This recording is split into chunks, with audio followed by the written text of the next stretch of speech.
बहुजन विकास आघाड़ी का जोरदार आंदोलन, खराब सड़कों और गड्ढों को लेकर उठी जनता की आवाज। वसई विरार महानगर पालिका क्षेत्र में सड़कों की बदहाल स्थिति और गड्ढों की समस्या को लेकर 5 अक्टूबर 2025 रविवार को बहुजन विकास आघाड़ी ने जोरदार आंदोलन किया। पार्टी के कार्यकर्ताओं ने बड़ी संख्या में विरार स्थित वसई विरार शहर महानगर पालिका मुख्य कार्यालय विरार पश्चिम के बाहर प्रदर्शन करते हुए प्रशासन के खिलाफ जमकर नारेबाजी की। इस आंदोलन का नेतृत्व बहुजन विकास आघाड़ी के संस्थापक और पूर्व विधायक हितेंद्र ठाकुर ने किया। उन्होंने महापालिका की प्रशासन पर गंभीर आरोप लगाते हुए कहा कि वसई विरार महानगर पालिका जनता के कर यानी टैक्स से चलता है, लेकिन जनता को बुनियादी सुविधाएं तक नहीं मिल पा रही है। सड़कों पर गड्ढों के कारण रोजाना हादसे हो रहे हैं और नागरिकों की जान खतरे में है। आंदोलन के दौरान बविया पदाधिकारियों ने बांधकाम विभाग के शहर अभियंता प्रदीप पांचांगी को एक ज्ञापन सौंपा।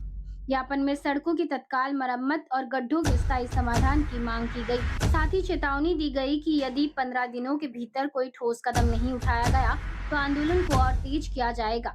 आंदोलन में बड़ी संख्या में स्थानीय नागरिक भी शामिल हुए। लोगों ने बताया कि पिछले कई महीनों से सड़कों की मरम्मत नहीं हुई है।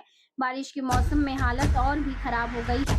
कई जगह जल भराव की समस्या बनी रहती है, जिससे वाहन चालकों को भारी परेशानियों का सामना करना पड़ता है। वसई विरार शहर महानगर पालिका के अधिकारियों ने बताया कि सड़कों की मरम्मत का कार्य जल्द शुरू किया जाएगा। टेंडर प्रक्रिया पूरी होने के बाद प्राथमिकता से मुख्य सड़कों को दुरुस्त किया जाएगा। हालांकि प्रदर्शनकारियों का कहना है कि प्रशासन के आश्वासन की नीति अब जनता को मंजूर नहीं है। हितेंद्र ठाकुर ने चेतावनी दी कि यदि समस्याओं का समयबद्ध तरीके से समाधान नहीं हुआ तो बविया पूरे वसई विरार में चरणबद्ध आंदोलन करेगी और जनता के हक के लिए सड़क पर उतरने से पीछे नहीं हटेगी। बविया का यह आंदोलन न केवल वसई विरार नाला सुपारा की सड़कों की स्थिति पर सवाल खड़े करता है, बल्कि यह भी दर्शाता है कि स्थानीय नागरिक अब जवाबदेही की मांग को लेकर मुखर हो चुके हैं। अब देखना यह होगा कि वसई विरार महानगर पालिका इस दबाव में आकर कब तक ठोस कदम उठाता है। खबरें पूर्वांचल से कोमल गुप्ता की रिपोर्ट। वसई तालुक्याची तमाम जनता गुळगुळीत रस्ते म्हणून जमा झालेली आहे। हे कुठल्या एक पक्षाचे कार्यकर्ते किंवा नागरिक नाही आहेत, तर सर्व पक्षीय आणि सामान्य नागरिक ज्यांना ज्यांना गुळगुळीत रस्त्याचा त्रास आहे, तशी सगळीच जनता आज महापालिकेला जमलेली आहे। एका पत्रकारांनी मगाशी मला विचारलं की आज रविवार आहे, संडे आहे, सुट्टीचा दिवस आहे, तर मोर्चा आज कशाला?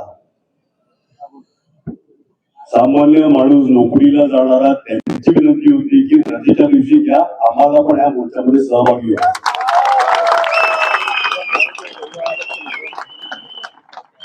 पोलीस प्रशासनाशी आम्ही बोलले, परवानगीसाठी परवानगी मिळाली। महापालिका आम्ही आयुक्तांशी बोलले, विनंती केली की तुमचे संबंधित अधिकारी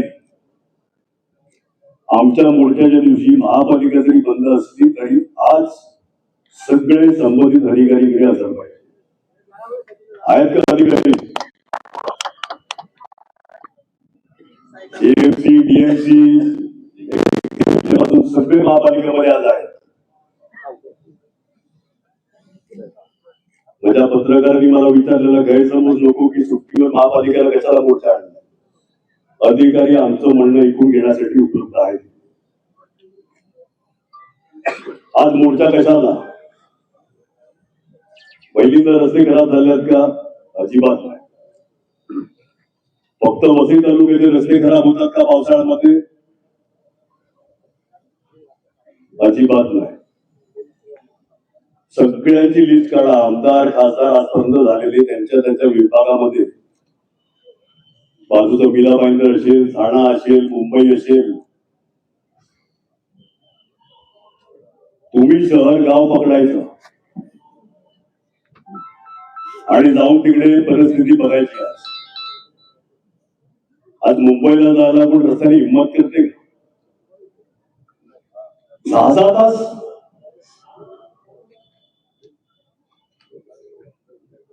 वसई जनता बँकेचा कार्यक्रम होता बाजूला माडाच्या ग्राउंड मध्ये। गडकरी साहेब पाहुणे म्हणून आलेले, गडकरी साहेबांना विनंती केली आम्ही स्टेजवरून की हायवे अख्खा गुजरात पर्यंत कॉन्क्रीटचा झाला पाहिजे. त्यांच्या भाषणामध्ये 1 महिन्यात काम चालू होईल हे आश्वासन दिलं, शब्द पाळला. 1 महिना ते पण 6 महिन्यामध्ये त्यांनी काम चालू केलं, त्याबद्दल मी त्यांचा आभारी आहे. दुर्दैव हे ज्या कॉन्ट्रॅक्टरला ते काम मिळालं, असं वाटतं की जुने रस्ते बरे होते. कॉन्क्रीटचे रस्ते तर झाले, फाट्यावरून मध्ये येताना काय परिस्थिती आपल्या सगळ्यांनाच माहिती. कुठे लेवल नाही, काय नाही, एक्झिट बरोबर केलेले नाही आहेत. पॅच मध्ये मालकी पीडब्ल्यूडीची म्हणून तिकडे कॉन्क्रीट केलंच नाही. बरं झालंय. आज मोर्चा कशाला?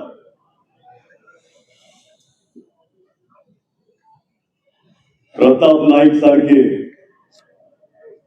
किती लोकांचा जीव गेला पाहिजे रस्ते चांगले करण्यासाठी. एक मुलगी कोमामध्ये गेलाय. तुमच्यातला एक पत्रकार, त्याचा फोन आलेला, त्यांनी एक्सरे ऑफिस मध्ये व्हॉट्सअपवर पाठवला. बघायचं एक्सरे. पत्रकार खड्ड्यामुळे तुटलाय, मला पण यायचंय, मला पण या मोर्चामध्ये सामील व्हायचं आहे, पण तुटलाय, येऊ शकत नाही. पत्रकार रिक्षावाल्यांचे फोन झाला, आम्हाला पण सहभागी व्हायचं आहे. अँब्युलन्स वाले आले, अँब्युलन्सची संघटना, त्यांचे फोन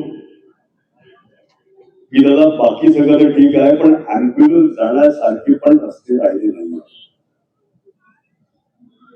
किती लोकांचा जीव गेला पाहिजे, किती लोकांचे हातपाय तुटले पाहिजे, किती लोक कोमामध्ये गेले पाहिजे.